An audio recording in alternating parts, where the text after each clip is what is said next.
The following presentation is a production of Ride the Wave Media.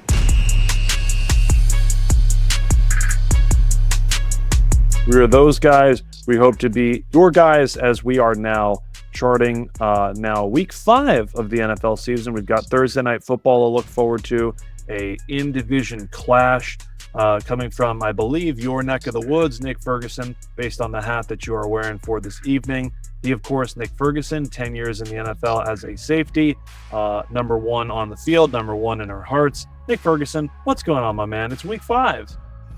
Yeah, man, it's week 5 and the season is in full swing. I don't know about you. My fantasy team is trying to rally to get out of the bottom, and I need some of these players I've selected to actually do their jobs. Well, we could start with your perspective from the fantasy football team. I could do one and the same, as I believe we're both Davante Adams guys, and I would love to bring up the fact that I've got one league where I'm currently playing wide receivers 4, 5, and 6 as numbers 1, 2, and 3 all got injured. But that's neither here nor there. We usually save that for a Friday. I think based on how poorly both of our teams have started out this year, maybe we've put the fantasy stuff on a back burner. Not, for lack of any other reason. We're sparing you from how poorly things have kind of gone. We've got our minor victories. The Brian Robinsons of the world, we were both pretty strong on, and going running back heavy in general. But Nick, for me, Devontae Adams, in the back of my mind, I'm thinking, well, he's a Raider. He was funneled a ton of targets with 3 different quarterbacks over the last 2 seasons.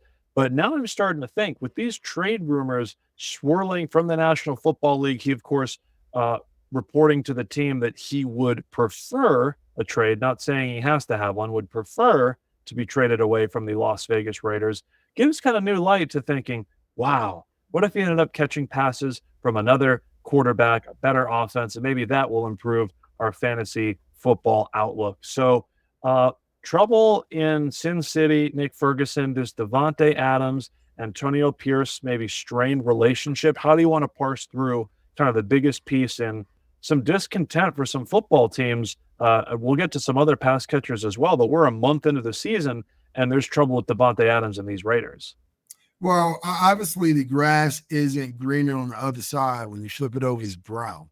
And leaving Green Bay was probably the worst thing for Green Bay Packers, Aaron Rodgers, and Davante Adams.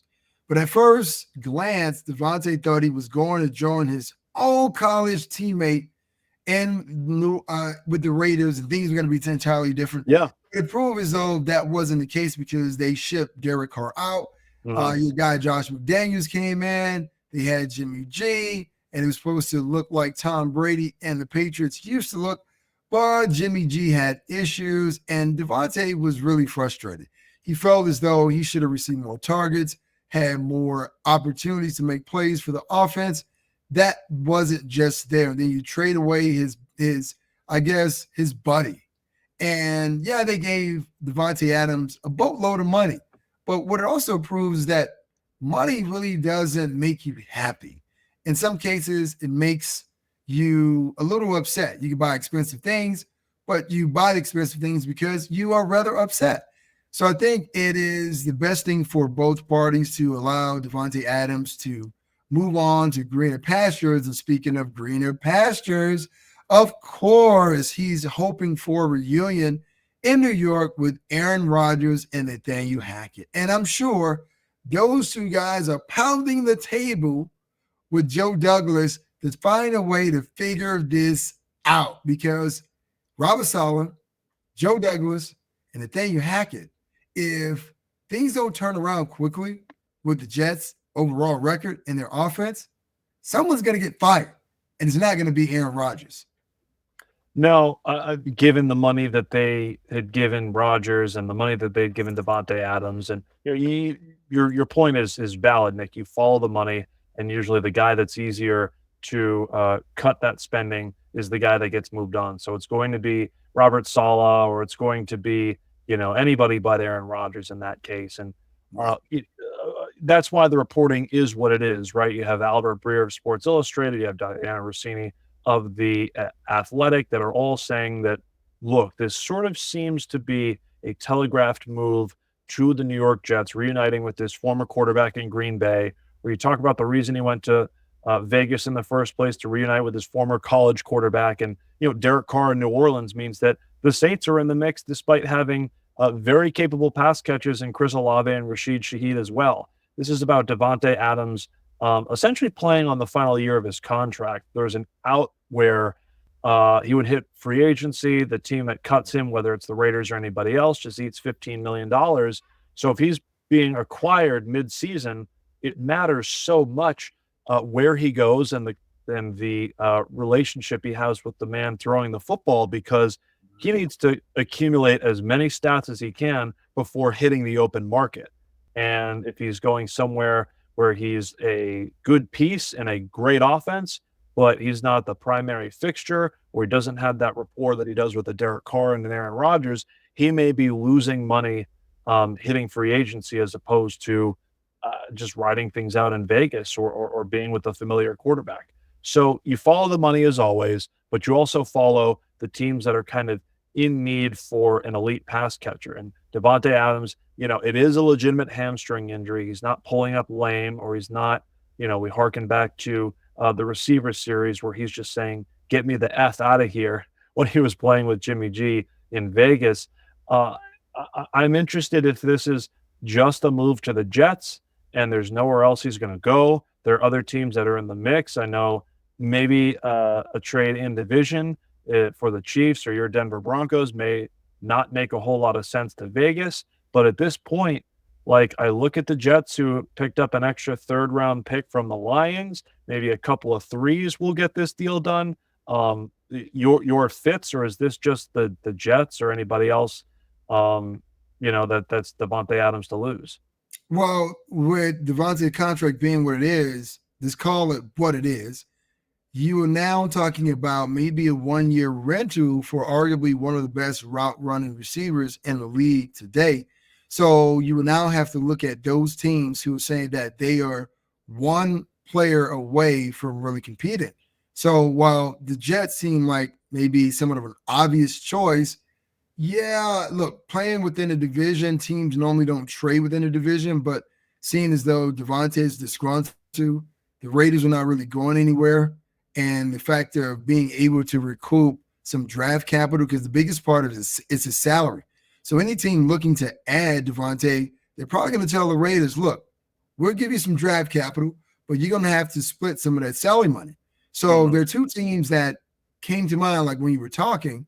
One is the Buffalo Bills, right? Josh Allen has just been on the precipice of just getting over the hump when it comes to Kansas City, and he just can't do it. Like, he couldn't do it with, Stephon Diggs. Could he do it with a veteran guy like Devontae Adams? I don't know, but it would make things interesting. But the one that jumps out to me that a part of me as a fan would love to see, but part of me as a former Denver Bronco, wouldn't love to see it, where it's joining the Kansas City Chiefs, because you're talking about a 1-year rental, and that team is one player away.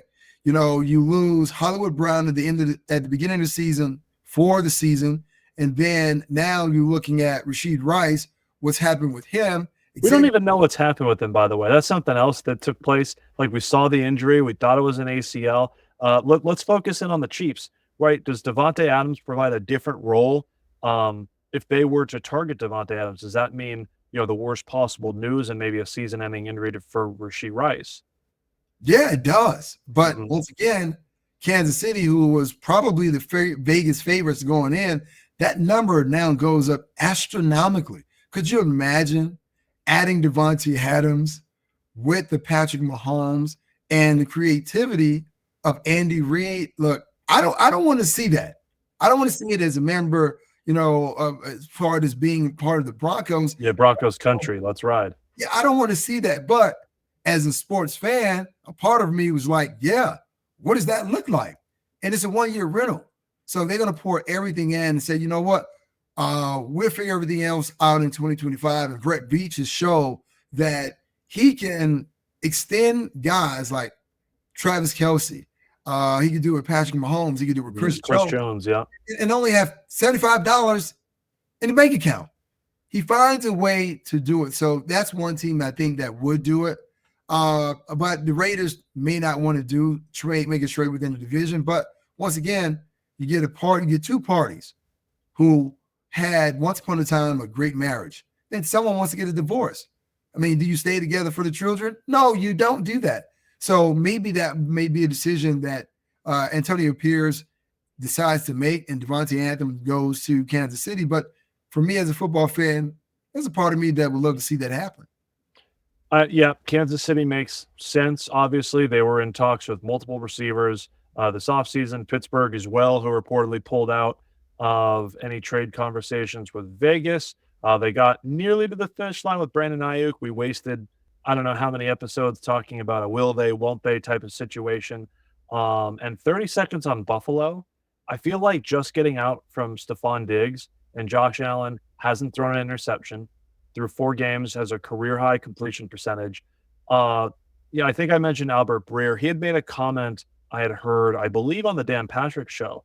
He compared it to the year after Randy Moss left New England and Tom Brady wins an MVP. There's no pressure to look at one guy every 3 dropbacks or 4 dropbacks like Stephon Diggs. He's just got guys to throw to. And, of course, Davante Adams or if Stephon Diggs were still there, they'd be the alpha. They'd be the top dog. But just being able to play what the defense gives you and having 4 or 5 good, not great pass catchers kind of allows the offense to spread things out without trying to overcompensate for one of those diva wide receivers. So I think Buffalo might stand pat. The defensive side of the football, the Von Miller suspension now, on top of all the injuries they've suffered, that's where they really may be attacking any acquisitions they have midseason.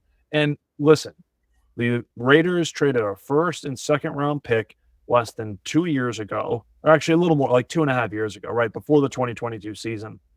And they're looking to recoup a second, maybe a third round pick just 2 seasons later. I don't know if there are any regrets for, say, Vegas or certainly the Miami Dolphins with their situation with Tyreek Hill, who told reporters this week, he's not that guy to start a controversy. He wants to be in Miami. And then you look at the Atlanta Falcons, who spent the 4th overall selection on Kyle Pitts, and that was a couple regimes ago. We know full well that Pitts over Jamar Chase may have not been the right selection then, certainly not now. You've got all of these high draft capital, on paper, quality pass catchers. Tyreek Hill and Davante Adams both shown that they were at one time among the best in the National Football League. And Nick, is this just, we're a month into the season and there's so much unrest and uncertainty with each of these offenses. Is this just kind of how wide receivers are, or is this a problem with the trend we've been talking about through the first month of the season and offense overall just being at an all-time low? No, this has everything to do with the fact that these guys are wide receivers and they catch the ball for a living. And both Tyreek Hill and Davante Adams, they're known for making splash explosive plays. Now they cannot do that. And they cannot do it because they have issues at quarterback. Now, Davante's situation is a little different than Tyreek's situation in Miami. Tyreek is not able to get the ball because he doesn't have competent quarterback play because his quarterback suffered a couple of concussions. See, Tua can come back, and Tyreek Hill numbers they will not be what they probably were last year, but they can get really close to it with Tua back in the fold. Now, Davante on the other end, once again, I mean, where does the road stop? Because the Raiders, they don't have a quarterback of the future. Like J.J. McCarthy was supposed to probably be their guy. Maybe Bo Nix was supposed to be their guy. So they had to settle for Gardner Minshew, right? And Gardner Minshew is like Ryan Fitzpatrick. You get a little magic here, you get a little magic there, but not all the magic in one basket. So Davante's reading the tea leaves and understand what's going on. He's getting hit entirely too many times, and he's not having as much production. So you bring up the word trade. Now, here's what the word trade does.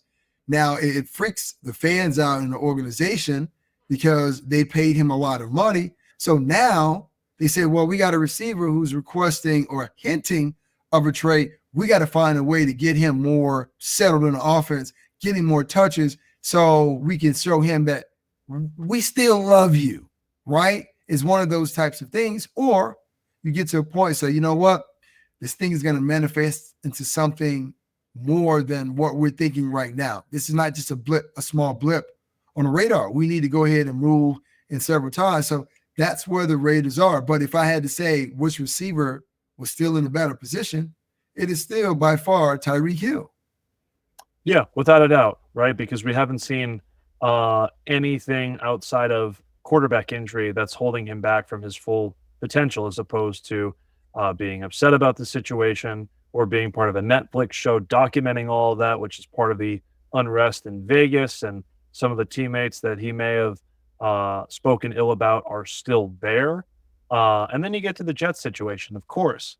Aaron Rodgers and Davante Adams both have been asked, have both been happy to talk about reuniting at some point throughout their careers. But I wonder too, Nick, kind of turning the page, if this happens to have anything to do with Garrett Wilson and his latest matchup in week 4 against Patrick Surtain in that 10-9 loss to your Denver Broncos. So I wanted to quickly plug some of the work that you're doing, charting and watching the tape on the Broncos all across the National Football League.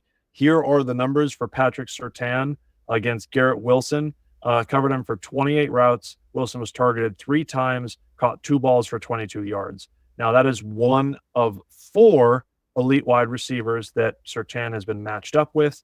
Week 1, DK Metcalf and the Seahawks allowed 3 catches for 29 yards. Week 2 against the Pittsburgh Steelers, you can't chart or track pass interference calls, Nick, so we'll set that aside. 1 catch, 16 yards for the Steelers' top wide receiver. And Mike Evans, 1 catch for 8 yards. So overall, against those 4 pass catchers, Patrick Surtain II, 7 catches allowed for 75 yards.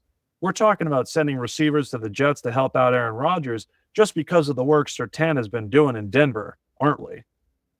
Well, yeah, of course. And it only goes to show the type of corner that Pat Surtain is.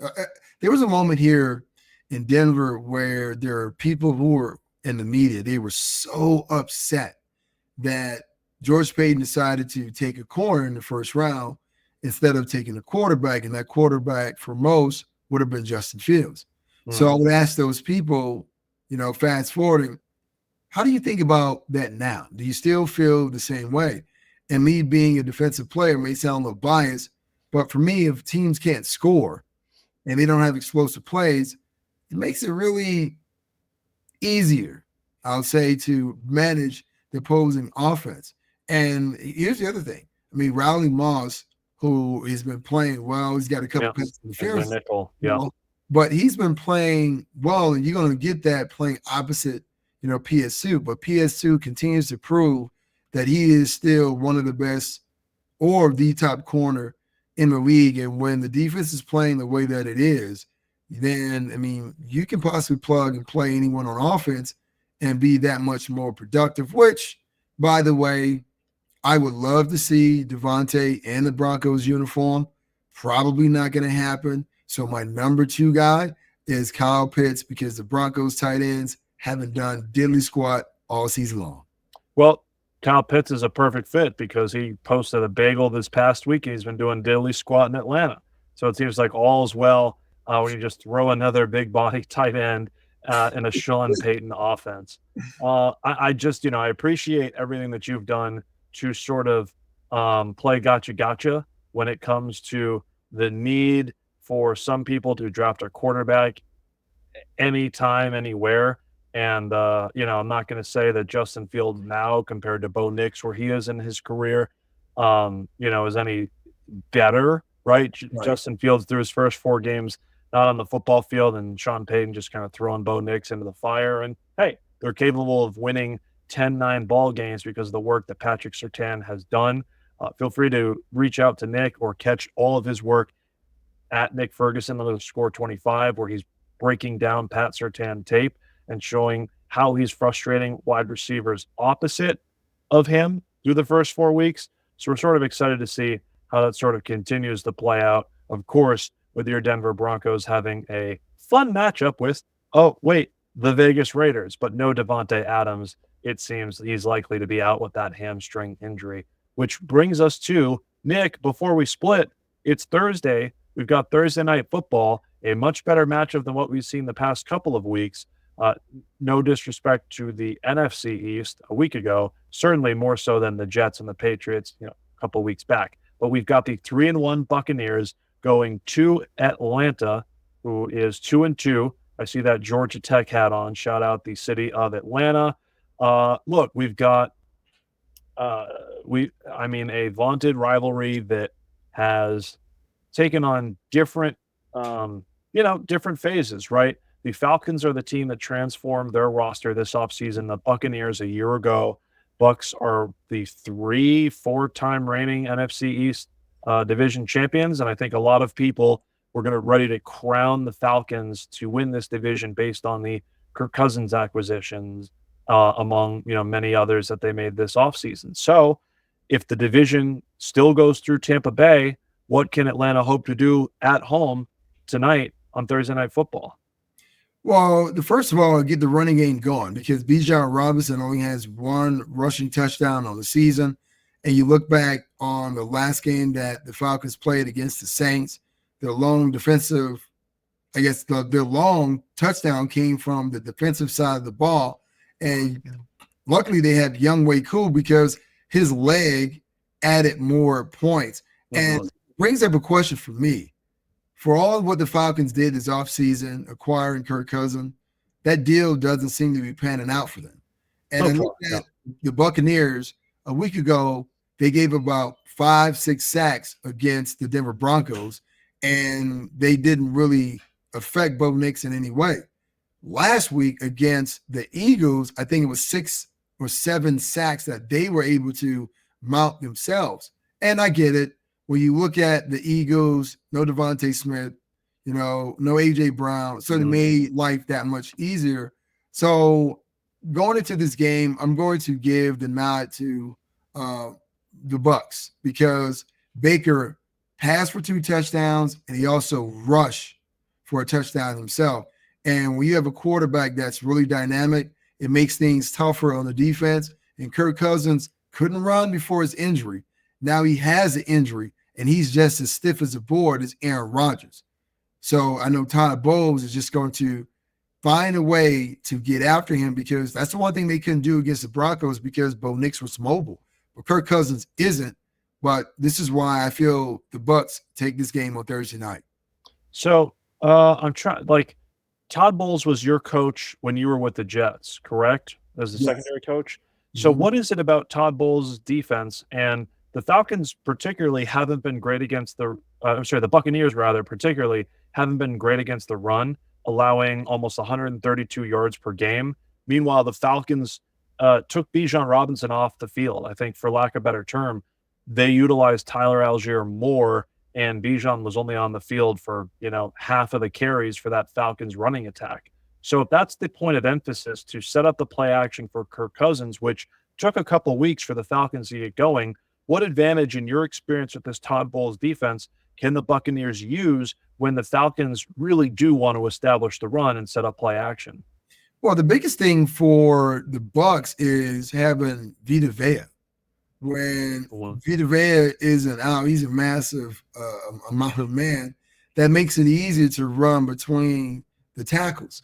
So once again, also not having Antoine Winfield Jr. in the secondary, it hurts you.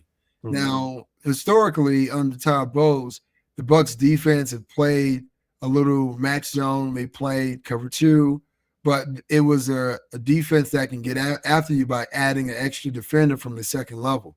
Will they be able to do that against the Falcons? Absolutely, because like I stated earlier, you have a quarterback who can't run, who will not run. So if he's dropping at 7 to 8 yards, he's going to be right there when you get there. So that's one way to stifle this offense. And then, like we said earlier, Kyle Pitts has not been used at all. He is a threat. And to not use him, now you put all the pressure and you force Kirk Cousins to play with one hand tied behind his back because who is his primary receiver? Mooney and Drake London? That's not going to be enough. It's not going to be enough to win the game. The Thursday night game is not going to be enough to get the Falcons where they need to.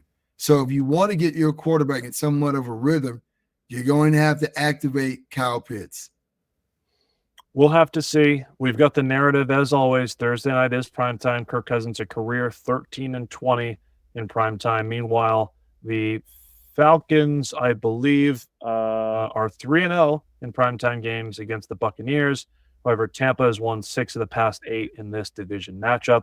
The Falcons are a 1.5-point home favorite, so basically a toss-up depending on how well you think Tampa is going to be able to travel. And, of course, the success of Baker Mayfield, 4th in the NFL in passer rating and 2nd in the NFL right now with 8 passing touchdowns.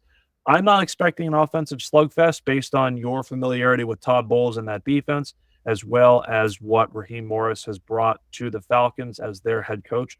Kind of fun, rare that we see 2 defensive-minded head coaches going at it. So I'm excited for this one, Nick. You've got the Buccaneers winning. I do as well. I think in a low-scoring affair where it just comes down to who has the football last. And you know, I think if we're trading touchdowns for threes, the Falcons, as much as I love Younghoe Koo putting up points for my fantasy team, one of the few leagues that still has kickers left, it's going to be the Buccaneers' advantage. So it's one to look forward to, and I think a great game to kick off week number 5, knowing that we do have a triple header Sunday slate with the first London game of the season. So, Nick, 7:30 a.m. Mountain, 6:30 a.m. Pacific, nothing like football with freshly cracked eggs and freshly squeezed orange juice. I'm ready for week 5, Nick. How about you? Hey, just throw some bacon and some toast on that, and I'm right there with you. He's Nick Ferguson, 10 years in the NFL as a premier safety. He is a premier podcast host right here on Those Guys. We hope to be your guys as we continue to cover the rest of the NFL season. I'm Alex Hardy, and as always, Nick, before we head on out of here, what do you have to say to the people? Hey, it's week 5, so that means a lot of chips and dip. And remember, it's party etiquette. Do not double dip. I'm thinking with that London game, it's fish and chips as well. Very true.